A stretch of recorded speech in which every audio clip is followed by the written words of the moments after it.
السلام عليكم ورحمة الله وبركاته.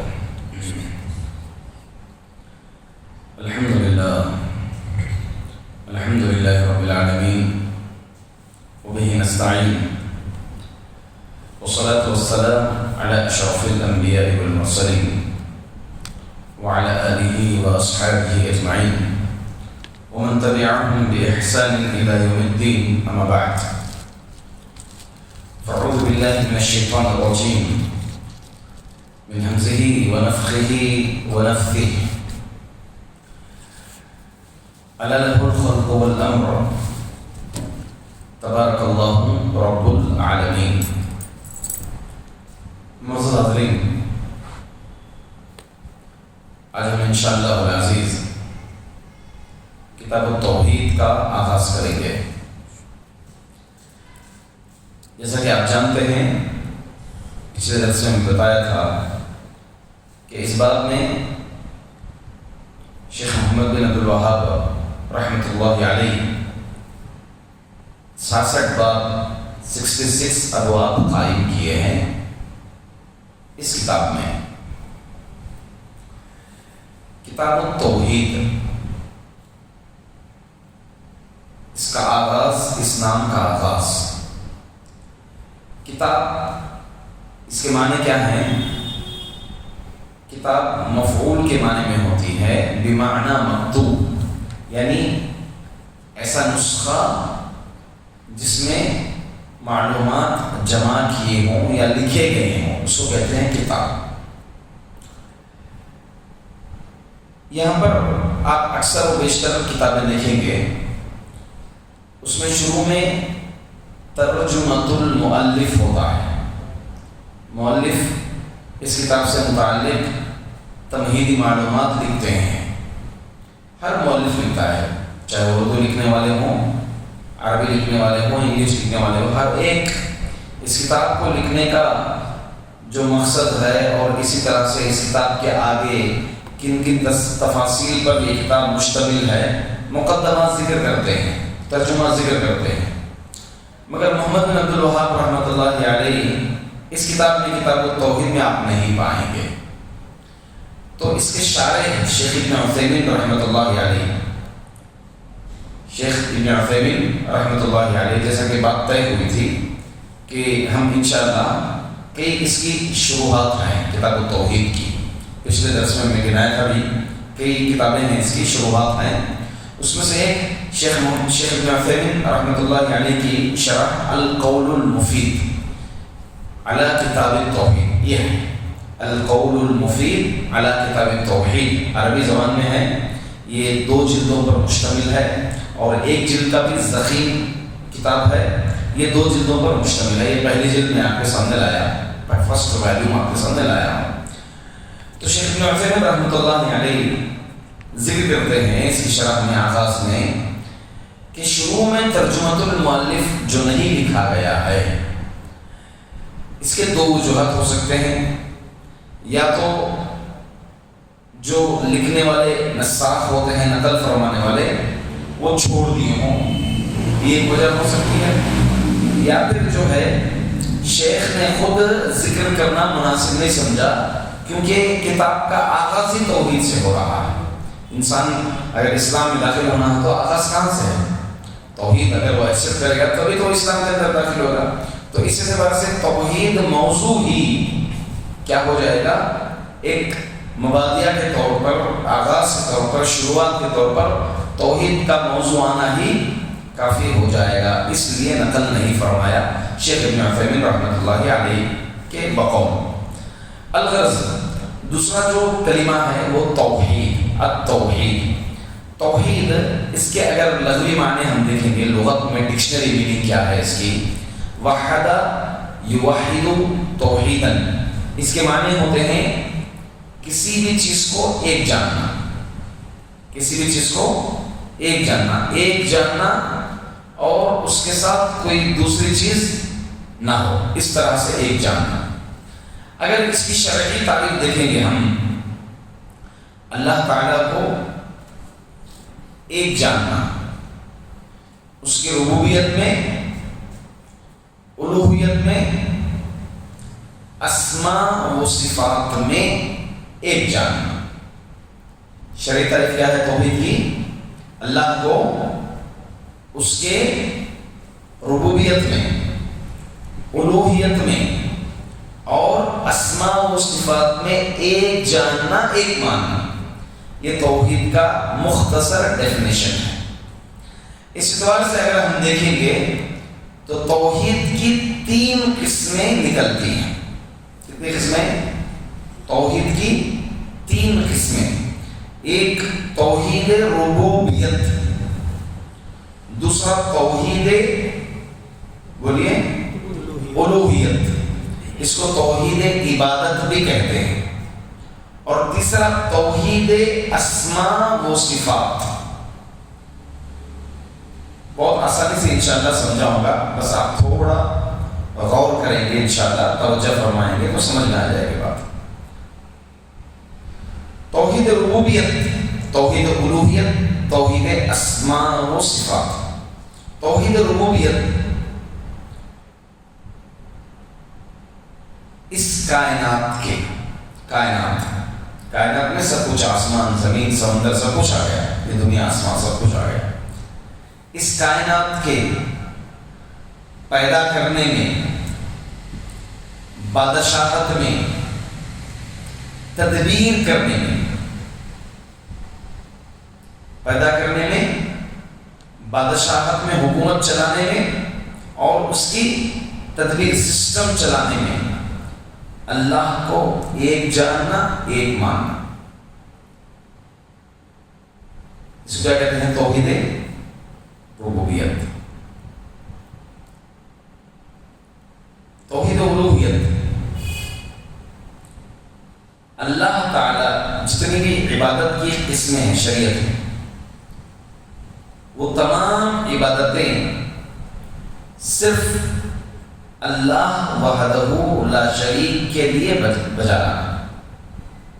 جیسے نماز، روزہ، زکوٰۃ، حج، دیگر جتنی بھی عبادتیں ہیں صرف ایک اللہ حقیقی معبود اس کے لیے بجا لانا، اس کے ساتھ کسی اور کو شریک نہ ٹھہرانا. توحید الوہیت یا توحید عبادت. توحید اسماء و صفات اللہ تعالیٰ کے پیارے پیارے نام ہیں.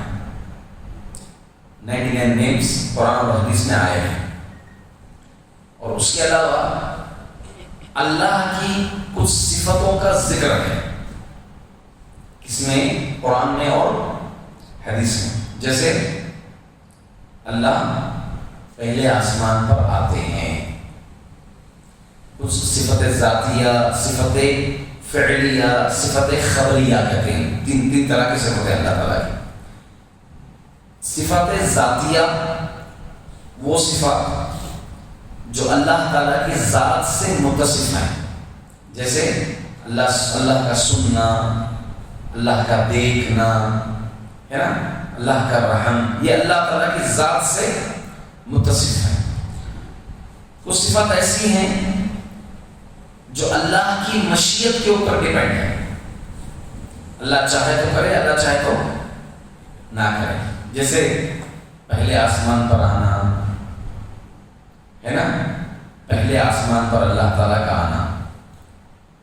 اسی طرح تیسری قسم جسے ہم صفت خبریہ کہتے ہیں، جس کے متعلق اللہ تعالیٰ قرآن میں اور نبی اکرم صلی اللہ علیہ وسلم حدیث میں اس کے متعلق اللہ تعالیٰ کے افعال کے متعلق، صفات کے متعلق خبر دیے ہیں.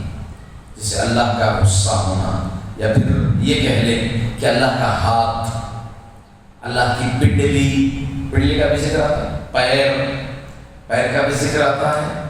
اللہ کا چہرہ، وجہن، چہرہ، یہ بھی لفظ آتا ہے. تو یہ جتنے بھی اللہ کے نیمز اور اللہ کی صفتیں، میں نے کہا اللہ کی صفتیں 3 طرح کی ہیں. مزید میں وضاحت انشاءاللہ اس میں جب آؤں گا تو واضح کروں گا. یہ نیمز میں اور صفتوں میں 3 طرح کا کام نہیں کرنا ہے. نمبر 1 تمثیل، ایگزامپل نہیں دینا. میں مثال کے طور پر اللہ کا ہاتھ ہے، اللہ کا ہاتھ وہ ایسا ہے، نعوذ باللہ من ذالک، شاید اتنا بڑا ہوگا، اتنی انگلی ہوگی، اتنا ناخن ہوگا. ہاں، اس طرح ایگزامپل نہیں دینا بلا تمثیل. یا انسان سے کمپیئر نہیں کرنا، تکییف نہ ہی جو ہے کوئی ایگزامپل دینا اور نہ ہی انسان سے تشبیہ دینا. او انسان کی انگلی کی طرح، انسان کے انگوٹھی کی طرح 3 پور انسان کے انگوٹھی کی طرح ہوں گے. اللہ عرش پر بیٹھا ہے اور جیسے ہم بیٹھتے ہیں، ٹیک لگا کر کے بیٹھتے ہیں، پیر نیچے ہوتے ہیں. بلا تمثیل، بلا تکییف، بلا تعطیل.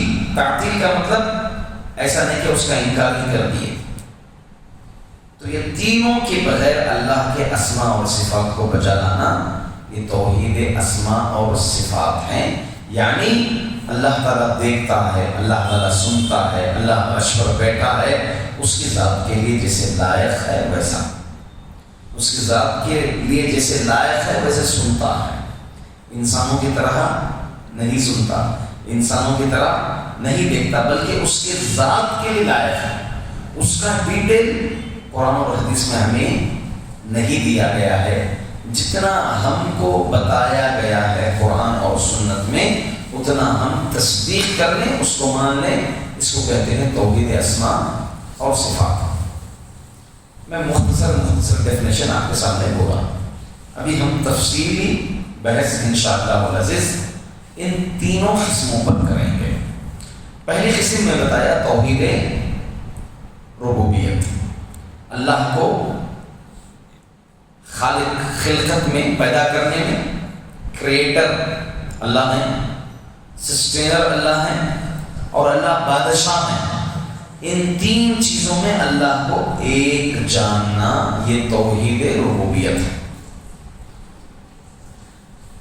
کلمہ رب کے اندر یہ 3 معنی آتے ہیں. اور رب یہ جو کلمہ ہے اس کے اندر 3 معنی آتے ہیں: خالق، مالک، مدبر.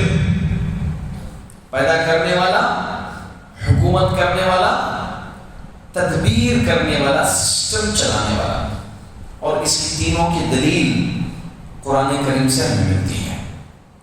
سب سے پہلے خالق کا معنی اگر دیکھ لیں ہم کہ اللہ تعالیٰ اس کائنات کو پیدا کرنے والا خالق اللہ تعالیٰ اکیلا ہے، اس کے ساتھ کوئی اور شریک نہیں ہے. قرآن کہتا ہے الا لہ الخلق والامر تبارک اللہ رب العالمین.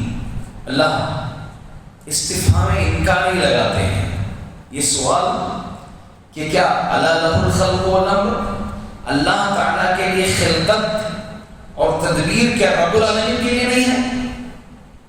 تبارک اللہ رب العالمین، ہاں بابرکت ہے وہ اللہ جو دونوں جہانوں کا رب ہے.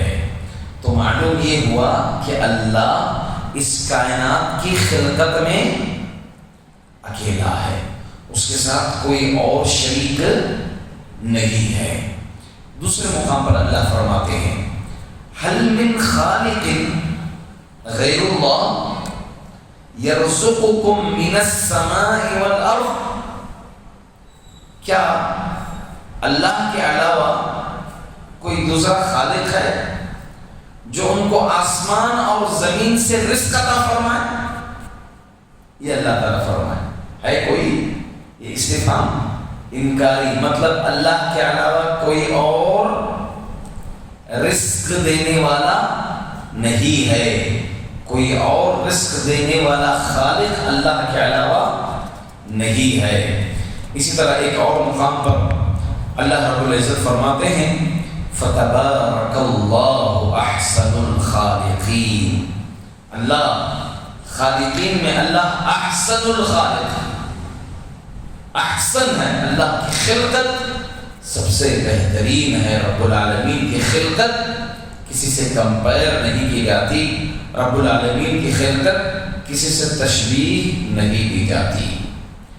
ان آیتوں سے معلوم ہوا کہ اس کائنات کو پیدا کرنے میں رب العالمین اکیلا ہے۔ اگر کوئی یہ عقیدہ رکھا کہ اس کائنات کو پیدا کرنے میں، یا مثال کے طور پر ایک درخت ہے، یہ درخت کا جڑ، تنا، ڈالیاں سب کچھ اللہ نے پیدا کیا ہے، مگر یہ پتا جو ہے فلاں آدمی کوئی دوسرے خالق نے پیدا کیا۔ اتنا عقیدہ اگر کوئی رکھ لیا، وہ اسلام سے باہر نکل گیا، وہ شرک یا عقیدہ رکھ لیا اپنے اندر، اور توحید سے مکمل سرے سے کیا ہو گیا، وہ باہر ہو گیا، بری ہو گیا۔ تو اللہ تعالی ہی اس کائنات کے پیدا کرنے میں اس کے ساتھ کوئی شریک نہیں ہے، فقط اللہ تعالی ہی ہے، یہ عقیدہ رکھنا۔ دوسرا اس کا اللہ تعالی بادشاہت میں بھی، حکومت کرنے کے اعتبار سے بھی اکیلا ہے، اس کے ساتھ کوئی اور حاکم نہیں ہے، کوئی اور مالک نہیں ہے، یہ بھی عقیدہ ہمیں رکھنا ہے۔ قرآن کہتا ہے وَلِلَّهِ مُلْكُ السَّمَاوَاتِ وَالْأَرْضِ، رب العالمین اللہ کے لیے ہی آسمانوں اور زمین کی بادشاہت ہے۔ اللہ تعالیٰ کے لیے ہی آسمانوں اور زمین کی بادشاہت ہے۔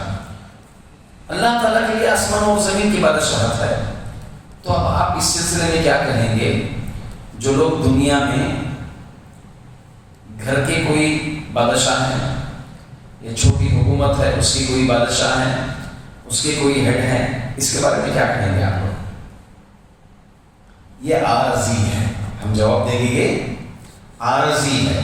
اور اللہ تعالیٰ کی مکمل، جس طرح اللہ کی بادشاہت ہے ویسی بادشاہت نہیں ہے، کیونکہ خود کو بادشاہت میں آدمی کا خود کا کنٹرول مکمل نہیں ہوتا، وہ محتاج ہو جاتا ہے۔ اگر کوئی ایک بادشاہ ہوتا ہے تو اس کو وزیر رکھنا پڑتا ہے، پھر نگران رکھنا پڑتا ہے، اس کو دیکھنے والے رکھنا پڑتا ہے، الگ الگ طرح کے جو ہے لوگوں کو پوسٹ دے کر کے تبھی جو ہے حکومت چل سکتے ہیں۔ کہ ہندوستان کی بات کر لیجیے آپ، ہندوستان، پھر ہندوستان کے بعد ہر اسٹیٹ کا ایک جو ہے ہیڈ ہوتا ہے، پھر اسٹیٹ کے اندر ریلوے کا کوئی ہیڈ ہو گیا، بسز کا کوئی ہیڈ ہو گیا، روڈوں کا کوئی ہیڈ ہو گیا، الگ الگ طرح سے جو ہے تقسیمات بنتے ہیں۔ ایجوکیشن کا کوئی وہ ڈپارٹمنٹ کا الگ ہو گیا، ڈپارٹمنٹس پورے الگ ہونے کے بعد جو ہے یہ جو ہیڈ ہوتا ہے ان تمام ڈپارٹمنٹ کا محتاج ہو گیا۔ تو اللہ تعالیٰ کی بادشاہت ویسی نہیں ہے، اللہ تعالیٰ اکیلا کافی ہے پوری مکمل بادشاہت کرنے کے لیے، کسی کا اللہ تعالیٰ محتاج نہیں ہے۔ قل هو اللہ احد اللہ الصمد، وہ بے نیاز ہے۔ ولم یکن لہ کفوا احد، وہ اکیلا کافی، اس کے لیے کسی کی ضرورت نہیں ہے۔ مگر انسانوں کی بادشاہت کا معاملہ یہ ہے کہ انسان کی ایک تو یہ بادشاہت عارضی ہے، اور دوسری چیز جو ہے اس بادشاہت کو چلانے کے لیے وہ انسان اکیلا کافی نہیں ہوتا، بلکہ اس کے لیے دیگر کئی لوگوں کی ضرورتیں اور کئی ڈپارٹمنٹ الگ کر کے اس کے ہیڈ، ہر ایک کے بڑے اس کا ہیڈ بنا کر کے پھر اس کو کیا کرنی پڑتی ہے، یہ حکومت چلانی پڑتی ہے، اور وہ بھی پرفیکٹ نہیں چل سکتی۔ پھر اللہ آگے فرماتے ہیں قل من بیدہ ملکوت کل شیء، محمد پوچھو صلی اللہ علیہ وسلم، من بیدہ، کس کے ہاتھ میں ہے، ملکوت کل شیء، ہر چیز کی بادشاہت کس کے ہاتھ میں ہے، محمد پوچھو ان کافروں سے۔ سیقولون اللہ، تو کافر کیا کہتے تھے؟ ان قریب وہ کہیں گے کہ اللہ تعالیٰ ہی کے لیے ہے، تو ملکیت اللہ تعالیٰ کے لیے ہی ہے۔ اب اس میں ہمیں یہ بھی عقیدہ رکھنا ہے توحید میں، ربوبیت، توحید ربوبیت میں، اس کائنات کو چلانے میں، اس کائنات کی جو حکومت کر رہے ہیں اللہ تعالیٰ اکیلا مالک ہے، اس کے ساتھ کوئی اور مالک نہیں ہے۔ تیسری چیز میں نے کہا ربوبیت میں تیسرا معنی آتا ہے تدبیر کا. تدبیر سسٹم. اس کائنات کے سسٹم چلانے میں بھی اللہ اکیلا ہے. اللہ کو ایک ماننا، ایک جاننا، یہ توحید ربوبیت کا حصہ ہے. قرآن کہتا ہے قل من یرزقکم من السماء والارض امن یملک السمع والابصار ومن يخرج الحي من الميت ويخرج الميت من الحي ومن يدبر الامر فسيقولون الله فقل افلا تتقون فذلكم الله ربكم الحق فماذا بعد الحق الا الضلال فأنا تصرفون. اللہ فرماتے ہیں محمد کہہ دو من یرزقکم من السماء والارض کہ تمہیں کون رزق دیتا ہے آسمان اور زمین سے. ام من یملک السمع والابصار یا پھر سمع سننے اور دیکھنے کی ملکیت کون رکھتا ہے. ومن یخرج الحی من المیت یعنی جو انسانوں کو سننا کان اور آنکھ کون عطا کرتا ہے. ومن یخرج الحی من المیت کون زندے سے مردہ نکالتا ہے اور مردے سے زندہ نکالتا ہے. وَمَن يُدَبِّرُ الْأَمْرَ اور کون تدبیر کرتا ہے معاملے کی. تو کافر کیا کہیں گے فَسَيَقُولُونَ اللَّهُ وہ کہیں گے کہ اللہ تعالیٰ ہی ہے. فَقُلْ أَفَلَا تَتَّقُونَ کیا تم اللہ سے ڈرتے نہیں ہیں. فَذَلِكُمُ اللَّهُ رَبُّكُمُ الْحَقُّ وہی اللہ تمہارا رب حق ہے. فَمَاذَا بَعْدَ الْحَقِّ إِلَّا الضَّلَالُ اب حق کے بعد کیا چیز بچی ہے؟ گمراہی ہی بچی ہے. فَأَنَّا تُصْرَفُونَ تم کیسے ہیر پھیر کر رہے ہو. تو حاضرین اب یہاں پر توحید ربوبیت کا مکمل معنی دلیلوں کے ساتھ آپ کے سامنے آیا. خلقت میں، ملکیت میں اور تدبیر میں اللہ تعالیٰ کو ایک جاننا، ایک ماننا کہ اسی نے اس کائنات کو پیدا کیا ہے، اس کے ساتھ کوئی شریک نہیں ہے، وہی اس کائنات کی حکومت کر رہا ہے، اس کے ساتھ کوئی اور شریک نہیں ہے، وہی ہے جو اس کائنات کا سسٹم چلا رہا ہے، نظام چلا رہا ہے، اس کے ساتھ کوئی اور شریک نہیں ہے. اگر کوئی یہ عقیدہ رکھا، مثال کے طور پر ایک ذرہ، بالوں کا ایک ذرہ اڑتے ہوئے یہاں آیا، تو یہ ایک ذرہ اللہ کی مرضی کے بغیر، اللہ کی مرضی کے بغیر اڑتا ہوا یہاں آیا، تو سمجھ جائیے اس نے کیا کیا؟ شرک کر دیا. ایک ذرہ رتی برابر بھی اللہ کے نظام سے ہٹ کر نہیں ہے. اتنا ذرہ بھی اللہ کے نظام سے ہٹ کر کے نہیں ہے. برسات جو برستی ہے، کبھی برسات ہوائیں ہیر پھیر ہوتی ہیں، اس میں سے کچھ چھوٹی چھوٹی بوندیں آ کر کے گر جاتی ہیں. وہ جو قطرہ چھوٹا سا آ کر ایک کنارے پڑ گیا، برسات ادھر ہو رہی ہے، ہوا کی وجہ سے ایک قطرہ آ کر کے کھڑکی میں سے گر کے اندر گر گیا. یہ بھی جو ہے اللہ کی اجازت سے. اگر اتنا برابر بھی اگر کسی نے یہ عقیدہ رکھ لیا کہ یہ جو قطرہ آ کر گرا یہ اللہ کی اجازت سے ہٹ کر کے گرا، کسی اور کی ملکیت تھی، یہاں پر کوئی اور اس قطرے کا خالق ہے، کوئی اور اس قطرے کا مالک ہے، کوئی اور اس قطرے کے تعلق سے تدبیر کرتا، یہ عقیدہ لا لیا، ایک قطرے ایک ذرے کے برابر بھی اس نے کیا کر دیا؟ شرک کر دیا، شرک اکبر کر دیا، شرک اکبر انجام دے دیا. اگر وہ اسی حالت میں مر گیا سمجھ جاؤ اس کا ٹھکانہ جہنم ہے.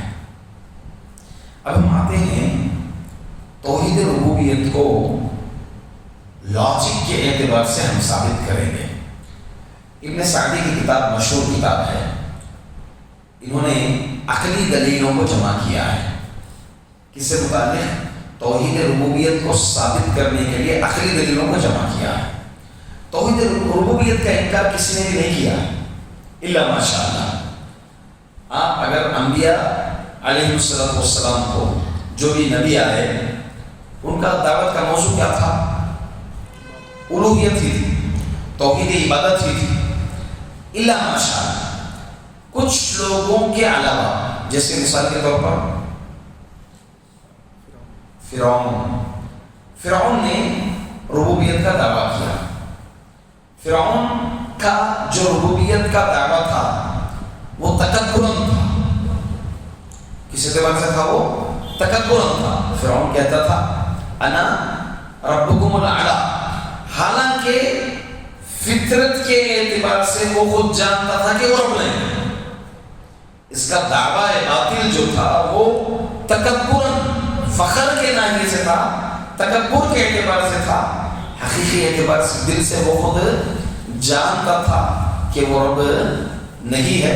اللہ رب العزت خود فرعون کے متعلق کہا کہ فرعون وہ جانتا ہے وَجَحَدُوا بِهَا وَاسْتَيْقَنَتْهَا أَنفُسُهُمْ ظُلْمًا وَعُلُوًّا لَقَدْ عَلِمْتَ مَا أَنزَلَ هَؤُلَاءِ إِلَّا رَبُّ السَّمَاوَاتِ وَالْأَرْضِ بَصَائِرَ، تو جانتا ہے، لقد علمت، تو جانتا ہے، ضرور جانتا ہے، ما انزل هؤلاء، یہ سب چیزیں جو نازل کی ہیں کون نازل کیے؟ آسمان و زمین کا رب ہی نازل کیا ہے۔ یہ بات تو فرعون جانتا ہے۔ تو اس سے معلوم ہوا کہ اس ربوبیت کا دعویٰ کرنے والا وہ فرعون ہی اکیلا تھا، اور اس کا یہ دعویٰ کرنا یہ بطور تکبر تھا، بطور فخر یہ اس چیز کا دعویٰ کیا تھا۔ اس کے علاوہ تشریک کے اعتبار سے مجوسیوں کا دعویٰ ہے کہ ربوبیت میں کوئی اور شریک ہے اللہ کے علاوہ، جیسے ان لوگوں کا عقیدہ ہے تاریکی اور نور کا، تاریکی اور نور کو یہ لوگ مانتے ہیں کہ نور کی وجہ سے، نور کے ساتھ، روشنی کی وجہ سے، روشنی کے ساتھ ہی مل کر کے اس کائنات کی تخلیق، تملیک اور تدبیر ہوئی۔ فقط اللہ رب العزت سے نہیں ہوا، بلکہ نور اس کے ساتھ ملنے کی وجہ سے اس کائنات کی تکمیل ہوئی، ورنہ یہ کائنات کی تکمیل نہیں ہوتی تھی۔ کس کا عقیدہ ہے؟ مجوسی کا عقیدہ۔ بقیہ آپ سارے انبیاء علیہ السلام کے قوموں کو اگر دیکھ لیں گے، جتنے بھی انبیاء آئے وہ انبیاء تقریباً توحید الوہیت ہی کو لے کر کے آئے۔ کچھوں کا اور بعضوں کا ذکر ہے جو توحید ربوبیت کا انکار کرتے تھے، اس حال میں کہ وہ جانتے تھے کہ واقعی حقیقی معنی میں رب العالمین ہی توحید ربوبیت کا حقدار ہے، وہی حقیقی معبود ہے۔ چلیے عقلی اعتبار سے ہم جانیں گے کہ اس توحید ربوبیت کو ہم کیسے ثابت کریں گے۔ ایک عام آدمی کافر ہے، اسے ہم لاجک کے ناحیے سے سمجھا سکتے ہیں، توحید ربوبیت کو ثابت کر سکتے ہیں۔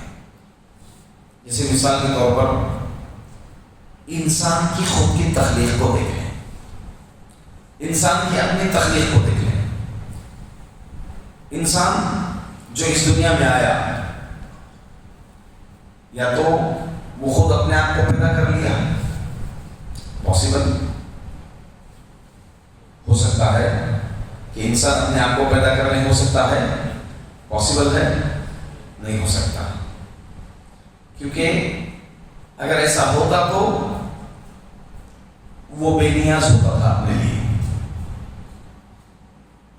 بچپن میں ماں کی ضرورت تھی اس کو، باپ کی ضرورت تھی اس کو، دیگر لوگوں کی خدمت کی ضرورت اس کو تھی۔ تو اس اعتبار سے یہ امپاسبل ہے کہ انسان خود اپنے آپ کو پیدا کر لے۔ دوسری چیز، کوئی پیدا کرنے والا ہی نہ ہو، ایسے ہی محدث ہو گیا انسان، ہو سکتا ہے، ہو سکتا ہے، یہ بھی امپاسبل ہے۔ کوئی بھی اگر چیز ہے تو اس کا پیدا کرنے والا ہے۔ اگر کوئی چیز ہے تو اس کا پیدا کرنے والا، اس کا خالق ہے، یقیناً ہے۔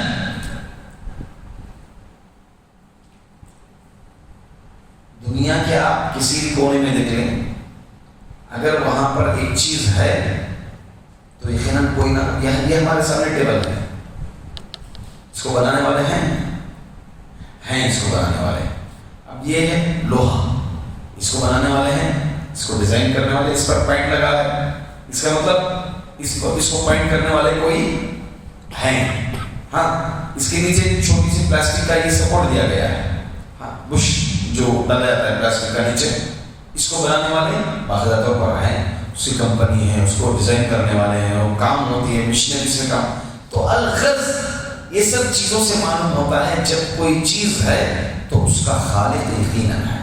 ایسے ناممکن ہے کہ انسان خود بخود ایجاد ہو گیا، کوئی ایک چیز خود بخود ایجاد ہو گئی، نہیں، ایسے ناممکن. کوئی بھی عقل اس چیز کا گوارا نہیں کرتی. اب تیسری چیز بچی وہ کیا کہ اس کو خالق، اس کا خالق ہے، اس کا پیدا کرنے والا ہے. انسان خود اپنے عقل سے سوچے کہ جب میں ہوں تو مجھے پیدا کرنے والا ہے. قرآن کہتا ہے سورۃ طور کے اندر ام خلقوا من غیر شیء ام هم الخالقون ام خلقوا السماوات والارض بل لا يوقنون ام عندهم خزائن ربك ام هم المسيطرون ام لهم سلم يستمعون فيه فليأت مستمعهم بسلطان مبين. بڑا پیارا مناظرہ ہے قرآن آیات کو اگر دیکھیں، اس کی شرح میں اگر چلے جائیں، اس کی تفسیر میں چلے جائیں، بڑا پیارا مناظرہ ہے. ام خلقوا السماوات والارض بل لا يوقنون ام خلقوا، کیا یہ لوگ پیدا کیے گئے من غیر شیء، بغیر کسی چیز کے لیے خود ایسے ہی ایجاد ہو گئے، ام هم الخالقون، یا خود اپنے آپ کو پیدا کر لیے. ام خلقوا السماوات والارض، کیا یہ لوگ آسمان و زمین کو پیدا کیے؟ بل لا یوقنون، یہ لوگ یقین میں رکھتے ہیں. ام عندهم خزائن ربک، یا پھر ان لوگوں کے پاس تمہارے رب کے خزانے ہیں. ام هم المسیطرون، یا پھر لوگ ایسے ہی گرتے جا رہے ہیں. بہرحال اس سورۃ طور کے اندر بڑے پیارے انداز میں اللہ تعالیٰ جتنے بھی انکاری استفہام انکاری کی صورت میں ایک مناظرتاً ان آیتوں کو نقل فرمایا ہے. جن لوگوں کے ٹھکانے میں توحید الوہیت کا جو انکار کرتے ہیں، ان کے دماغ میں، ان کے فہم میں توحید الوہیت کو ثابت کرنے کے لیے رب العالمین کا یہ نہج ہے، قرآن کا یہ نہج ہے کہ توحید ربوبیت کو لا کر توحید الوہیت سمجھاتے ہیں. الغرض انسان کا خود اپنی پیدائش کی طرف غور و خوض کرنا، اپنی خلقت کی طرف دیکھنا، یہ اس کو مجبور کر دے گی اس کی عقل کہ اس کا کوئی خالق ہے، اس انسان کا کوئی خالق ہے. جب کوئی خالق ہے تو خالق کون ہو سکتا ہے؟ سوال یہ آتا ہے. خالق ہے یہ مانے گا، اب خالق کون ہو سکتا ہے؟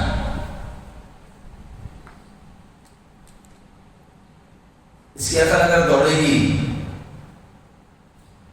تو سمجھو ایک بادشاہ کی طرف ذہن ہے، اب یہ دیکھے گا یہ تو میری طرح ہے. اگر خالق ہو تو میری طرح ہو، ضرورت مند نہ ہو، کیونکہ ہم مخلوق ہیں تو ہماری ضرورتیں ہوتی ہیں. بھوک لگتی ہے، پیاس لگتی ہے، نیند کی ضرورت ہے ہماری، ہے نا، اور استنجا جانے کی ہماری ضرورت ہے، دھلنے کی ہمیں ضرورت ہے، اونگ آ جاتی ہے ہمیں، وغیرہ وغیرہ ضرورتیں. ہم خود اپنی زندگی، مخلوق خود سے اپنی زندگی نہیں گزار سکتا، بلکہ مخلوق ایک دوسرے کی محتاج ہے. کتنے سے بڑے سے بڑا انسان ہو، کروڑ پتی ارب پتی ہو، وہ خود اپنی زندگی خود بخود نہیں گزار سکتا. اگر وہ بڑا کروڑ پتی ہے تو اس کو نوکروں کی ضرورت پڑتی ہے. ہاں، بڑا کروڑ پتی ہے تو اس کو گھر کی ضرورت پڑے گی، گھر بنانے والوں کی ضرورت پڑ جائے گی، اس کو کھانے کی ضرورت پڑے گی، کھانا بنانے والوں کی ضرورت پڑے گی، اناج نکالنے والے کسانوں کی ضرورت پڑے گی.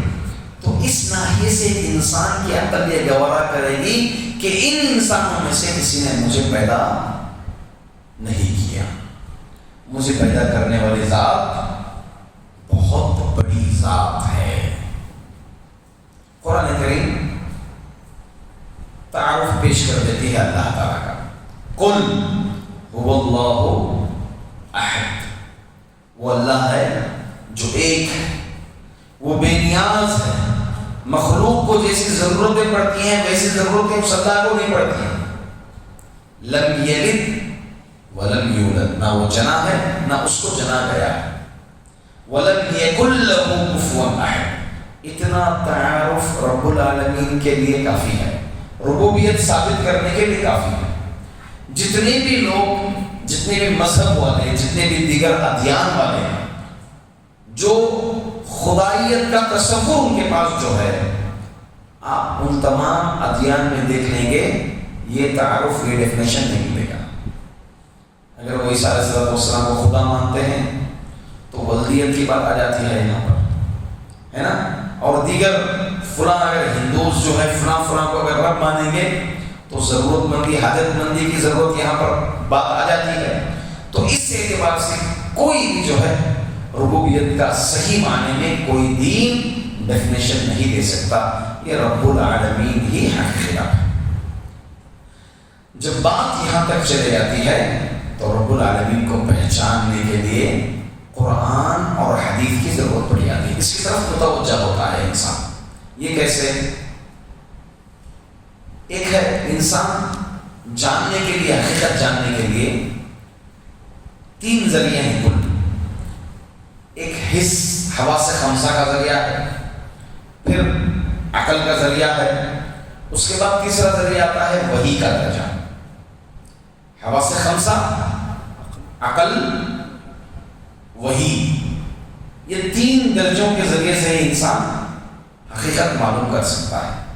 حواس خمسہ، آنکھ، کان، ناک، زبان اور جلد، اس کے ذریعے سے انسان کیا ہے، کچھ چیزوں کو معلوم کر سکتا ہے، اور وہ ایک انتہا تک نہیں پہنچ سکتا اس معلومات میں، اس میں غلطی بھی ہو سکتی ہے، خطا بھی ہو سکتی ہے۔ جیب، زبان جو ہے لذت بتائے گی، کبھی غلط لذت بھی بتائے گی، ہاں، آواز سننے میں کبھی غلطی بھی ہو جائے گی، نہیں تو کسی اور کی آواز سنا ہوں، رہتا بولتا میں اس کی آواز سنا ہوں، میں بازو یہیں پر ہوں، ہم نے کوئی بھی نہیں سنی، تو سن لیا تو کسی اور کی آواز سنا ہو گیا، نہیں وہ تو دبئی میں ہے، وہ تو سعودیہ میں ہے، تو کیسے آواز سن لیا، نہیں میں سنا ہوں۔ غلط ہو سکتا ہے، انسان کیا ہے یہاں پر غلط ہو سکتا ہے۔ دوسرا درجہ آتا ہے عقل کا۔ عقل کا درجہ انسان کو حد تک نہیں پہنچا سکتا، اس میں غلطی ہوتی ہے۔ آپ دیکھیں ہر انسان آج کیا ہوا کام، اسی کام کو اگر کل دیکھے گا تو اس کی عقل خود گوار نہیں کرے گی اس کام۔ آج ایک چیز اگر انسان بناتا ہے، کل اسی چیز کو دیکھا کرے میں ایسے بنانے کے بجائے ایسے بنانا تھا، خود کی عقل کیا ہے، غلط قرار دے گی۔ تو یہ عقلیں انسانوں کے آگے بڑھتے جائیں گی، مزید آج کیا ہوا کل جو ہے اچھا نہیں لگے گا، کل کیا ہوا پرسوں جو ہے اچھا نہیں لگے گا، پرسوں کیا ہوا اور مزید آگے اور اچھا کرنا تھا، اور اچھا کرنا تھا، اور اچھا کرنا تھا، یہاں تک اس لیول تک تجربہ کرتے کرتے اس کی زندگی ختم ہو جاتی ہے۔ تجربہ ختم نہیں ہوتا، تجربہ کرتے کرتے اس کی زندگی ختم ہو جاتی ہے۔ پھر آخری لیول جو انسان کو حقیقت تک پہنچا سکتی ہے وہ ہے وحی، جو رب العالمین اپنے برگزیدہ بندے جبریل علیہ السلام کے ذریعے سے اپنے انبیاء کی طرف ارسال فرمایا۔ یہی وحی انسان کو حقیقت بتا سکتی ہے، ورنہ انسان کی نہ عقل بتا سکتی ہے، نہ حواس انسان کو بتا سکتی ہے۔ حقیقت بتا سکتی ہے تو فقط کیا بتا سکتی ہے؟ کون بتا سکتی ہے؟ وہی بتا سکتی ہے۔ وہی جب دیکھے گا انسان تو بتائے گا رب العالمین ہے پیدا کرنے والا، جس ذات کو دیکھ نہیں سکتے دنیا میں کوئی، جس ذات کی کوئی مثال نہیں ہے، کوئی مشابہت نہیں ہے، کوئی تمثیل نہیں ہے، کوئی تشبیہ نہیں ہے اس ذات کی۔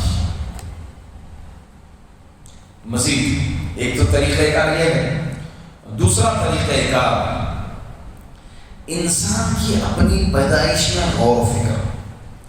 ایک تو ڈھانچہ ہو گیا انسان کا جو اسٹیپس ہے پیدا ہونے کا، اس اسٹیپ میں اگر غور و خوض کریں گے تو فوری طور پر وہ ربوبیت کو اقرار کر لے گا۔ کیا ہے اسٹیپ انسان کے؟ قرآن کہتا ہے یا ایھا الناس ان کنتم فی ریب من البعث فإنا خلقناکم من تراب ثم من نطفة ثم من علقة ثم من مضغة مخلقة وغير مخلقة لنبين لكم ونقر في الأرحام ما نشاء إلى أجل مسمى ثم نخرجكم طفلا ثم لتبلغوا أشدكم. قرآن کہتا ہے اے لوگوں اگر تمہیں بعض بعد الموت میں شک ہو، ان کنتم فی ریب من البعث، مرنے کے بعد دوبارہ اٹھایا جانا، اس میں اگر تمہیں شک ہے، فَإِنَّا خَلَقْنَاكُم مِّن تُرَابٍ، ہم نے تم کو مٹی سے پیدا کیا، کیونکہ ہماری اصل کیا ہے؟ آدم علیہ السلام. آدم علیہ السلام کو اللہ تعالیٰ مٹی سے پیدا کیا. ثُمَّ مِن نُطْفَةٍ، پھر نطفے سے پیدا کیا. ثُمَّ مِنْ عَلَقَةٍ، پھر خون بستہ سے پیدا کیا. ثُمَّ مِن مُضْغَةٍ، پھر گوشت کے لوتھڑے سے پیدا کیا، ٹکڑے سے پیدا کیا. وَغَيْرِ مُخَلَّقَةٍ لِنُبَيِّنَ لَكُمْ، پھر اس گوشت کے ٹکڑے کے بعد وَغَيْرِ مُخَلَّقَةٍ لِنُبَيِّنَ لَكُمْ، تاکہ ہم تم کو بیان کریں. پھر اس کے بعد وَنُقِرُّ فِي الْأَرْحَامِ، ہم رحم مادر نے تمہیں ٹکائے رکھے، ہے نا، مدت 9 مہینے کی مدت. ثُمَّ نُخْرِجُكُمْ طِفْلًا، پھر تم کو بچہ بنا کر پیدا کیا. ثُمَّ لِتَبْلُغُوا أَشُدَّكُمْ، پھر تمہیں نوجوان بنایا ٹھیک. ثُمَّ لِتَكُونُوا شُيُوخًا، پھر تم کو بوڑھا بنایا. تو انسان اگر اس خلقت میں غور کرے، پوری کائنات بھی مل جائے، پوری سائنس، پوری ٹیکنالوجی سب مل جائے، رحم مادر سے ہٹا کر کے پیدا کر سکتی ہے انسان کو، پیدا کر سکتی ہے. آپ لوگ سائنس زیادہ جانتے ہیں، پیدا کر سکتے ہیں رحم مادر سے ہٹ کر کے پیدا کر سکتے ہیں انسان کو؟ نہیں پیدا کر سکتے. میں بول رہا ہوں کہ پوری کائنات، پوری انسان، پوری سائنس، پوری ٹیکنالوجی، جو اللہ تعالیٰ انسان کی تخلیق کیا ہے، انسان کو پیدا کیا ہے. سورۃ الحج کے اندر آیت نمبر 5 میں اللہ تعالیٰ انسان کی تخلیق کیسے ہوئی اس کا نقشہ جو اللہ تعالیٰ کھینچا ہے کہ کیسے نطفے سے پیدا کیے، پھر جو ہے گوشت کا بستہ، علقہ، مضغہ، گوشت کے ٹکڑے سے اللہ تعالیٰ پیدا کر کے رحم مادر کے اندر ماں کے پیٹ میں رکا کر اس کو غذائیت پہنچاتے رہے، پورے نظام کے ساتھ بچہ بن کر پیدا ہو کر کے نکالے اللہ تعالیٰ. ایسا کوئی پوری کائنات مل کے کر سکتی ہے؟ ایسی پیدائش کر سکتی ہے؟ نہیں کر سکتی ہے. یہ ایک ہی ذات ہے جو انسان کی اس طرح سے تخلیق کر سکتی ہے، کوئی اور ذات ایسے پیدا نہیں کر سکتی. انسان کی تخلیق میں یہ جو سسٹم ہے، اس سسٹم میں اگر کوئی غور کر لیں، خوض کر لیں، تو اللہ کی ربوبیت کے اقرار پر اتر آئے گا، رب العالمین کی ربوبیت کے اقرار پر اتر آئے گا. اسی طرح سے آخری دلیلوں میں سے ایک دلیل یہ بھی جو انسان مشاہدہ کرتا ہے، آسمان، زمین، کس طرح سے یہ آسمان ٹہرا ہوا، بغیر ستون کے ٹہرا ہوا، بغیر پلر کے ٹہرا ہوا. ہم اس مسجد کے چھت کو کھڑا کیے، اس کے سہارے پر کھڑا کیے، ان پلروں، ان دیواروں کے سہارے پر ہم ٹکائے.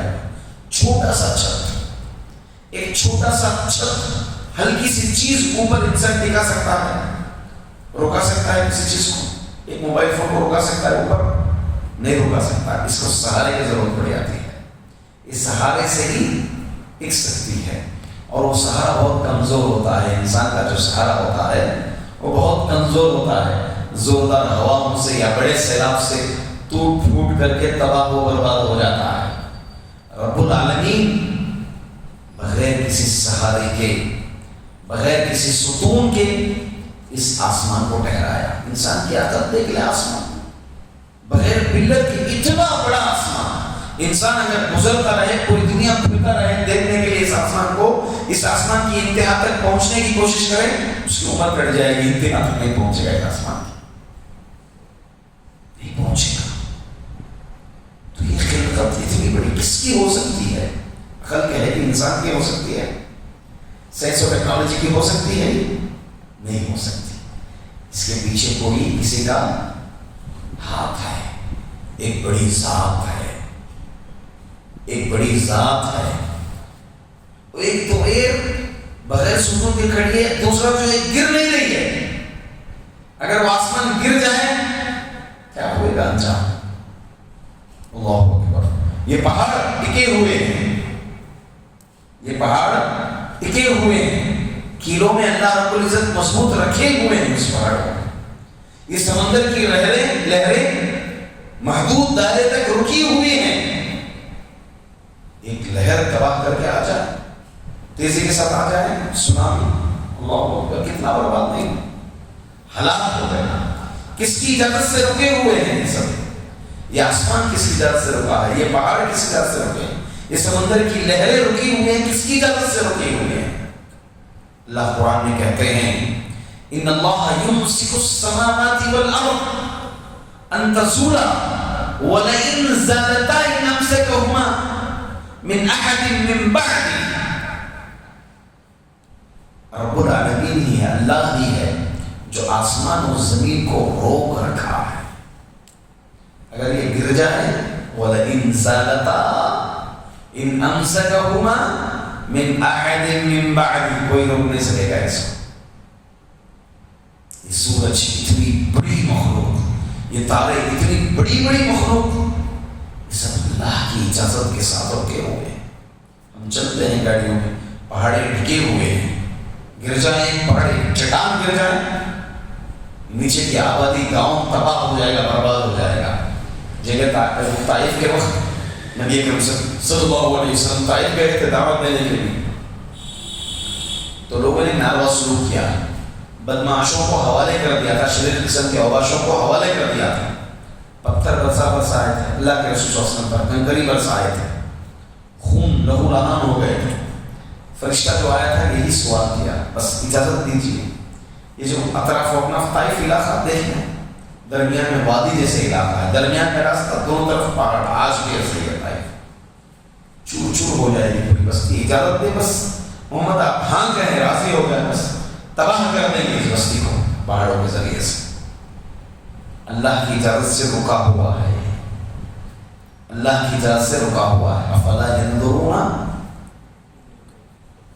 الى الابل كيف خلقت والى السماء كيف رفعت وإلى الجبال كيف نصبت وإلى الأرض كيف سطحت. سبحان اللہ. تو یہ مخلوقات کو غور و فکر کرنا, آسمان و زمین, پہاڑ, چرند پرند اور دیگر بڑی بڑی مخلوقات میں اگر کوئی غور و خوض کر لیں تو رب کی ربوبیت کے اقرار پر اس کی عقل توجہ دلائے گی, ترغیب دے گی. اسی طرح سے انبیاء کے معجزے, انبیاء کے معجزے, انبیاء اس سے پہلے آئے تھے, معجزات ہوئے, رونما ہوئے, معجزے. حضرت موسیٰ علیہ السلام, حضرت عیسیٰ علیہ السلام, یونس علیہ السلام, محمد صلی اللہ علیہ وسلم, وہ دیگر انبیاء کو اللہ تعالیٰ نے معجزے عطا کیے تھے. موسیٰ علیہ السلام لاٹھی, اللہ اکبر, عصا عطا کیا گیا تھا. سمندر سامنے, اللہ کے حکم سے بس مارنے کا حکم کا کہ اس لاٹھی کو سمندر میں مارو. کیا ہوا؟ سمندر راستہ بن گیا. اللہ اکبر. کوئی سائنس مل کے بنا سکتی ہے راستہ؟ ہے دنیا کی طاقت پوری مل کے سمندر میں, سمندر کی گہرائی اتنی ہوتی ہے, اس سمندر میں راستہ بن سکتا ہے؟ پاسبل ہے؟ امپاسبل ہے. محمد صلی اللہ علیہ وسلم انگلی کے اشارے سے چاند کے کیا ہوئے؟ دو ٹکڑے ہوئے. کس کی اجازت سے ہوگا؟ اصل کون کروائے یہ معجزہ؟ نبی سے خود سرزد ہو گیا یہ نہیں, رب العالمین کی اجازت سے ہی ہوا ہے یہ معجزہ. چاند کے دو ٹکڑے ہو گئے. اللہ اکبر. اتنے بڑے بڑے معجزے. عیسیٰ علیہ السلام کے ہاتھ چھونے سے بھی نہ لوٹاتے تھے. عیسیٰ علیہ السلام کی مٹی پھونکنے سے چڑیا جو ہے اڑ جاتی تھی, پیدا ہو جاتی تھی. یہ سب کون کروا رہے تھے؟ رب العالمین کروا رہے تھے. اللہ ہی کے ہاتھ میں ہے. اللہ جس نبی سے چاہے اس نبی سے جیسے چاہے ویسے معجزے رونما کیے جو رب العالمین کی ربوبیت پر دلالت کرتی ہے. ایک عقل سلیم سے اگر انسان سوچیں تو ان معجزوں کو دیکھ کر، ان معجزوں کو سن کر، ان معجزوں کو پڑھ کر کے اللہ کی ربوبیت کا اقرار کر لیں. اسی طرح اللہ کی عام رحمت کے دو قسمیں ہیں، ایک رحمت عامہ اور رحمت خاصہ. اللہ کی خاص رحمت اللہ کے اپنے خاص بندوں پر ہوتی ہے. اللہ کی خاص رحمت کل قیامت کے دن اللہ رب العزت اپنے بندوں کے لیے، مومنوں کے لیے صرف کریں گے، ہے نا. بسم اللہ الرحمن الرحیم. الرحمن فی الدنیا، اس کی تفسیر میں ذکر کرتے ہیں بعض لوگ، والرحیم فی الاخرہ. رحمان کی رحمت دنیا کے لیے، یہ عام ہے سب کے لیے، کافر مسلمان. اللہ تعالیٰ ایمان کی بیس پر کھلا رہا ہے، ایمان کی بیس پر کھلا رہا ہے، رزق دے رہا ہے اللہ تعالیٰ نہیں. کافر مسلمان سے بھی مالدار ہے نا کافر.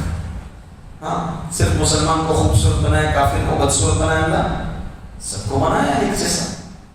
ان میں بھی مالدار ہیں، ان میں بھی غریب ہیں، ان میں بھی خوبصورت ہیں، ان میں بھی بدصورت ہیں، ان میں بھی فلاں ہیں، ان میں بھی ہر طرح. تمام انسانوں کو اگر دیکھ لیا جائے، تمام انسانوں کی خلقت، اللہ رب العزت کی اس خلقت میں رحمت جو ہے، عام رحمت. انسانوں کے جوڑ، یہ جو ہاتھوں میں جو طاقت آئی ہے، پیر میں جو چلنے کی طاقت ہے، انسان کے سیدھے رکھنے کی جو طاقت ہے اسپیڈ کو، اللہ کی رحمت ہے. وہاں ایک پلک جھپک سمجھتے ہیں، آنکھ کا بند کر کے کھولنا، ایک پلک جھپک بھی انسان اللہ کی رحمت سے دور نہیں ہو سکتا. اگر اللہ کی رحمت ایک پلک جھپک کے لیے ہٹ جائے انسان کے لیے، انسان سے برباد ہو جائے گا، انسان برباد ہو جائے گا. یہ رحمت اللہ کی عام رحمت کافر کے لیے بھی ہے، تماموں کے لیے اللہ کی یہ عام رحمت ہے.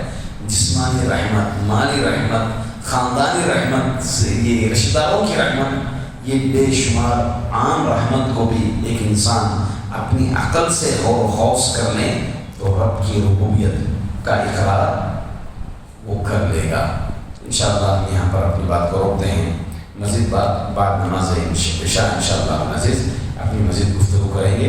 اللہ سے دعا ہے کہ اللہ رب العزت ہمیں اللہ کی ربوبیت بجا لانے کی توفیق عطا فرمائیں، شرک سے اللہ تعالیٰ ہم تمام کو محفوظ فرمائیں. آمین. وآخر دعوانا الحمدللہ.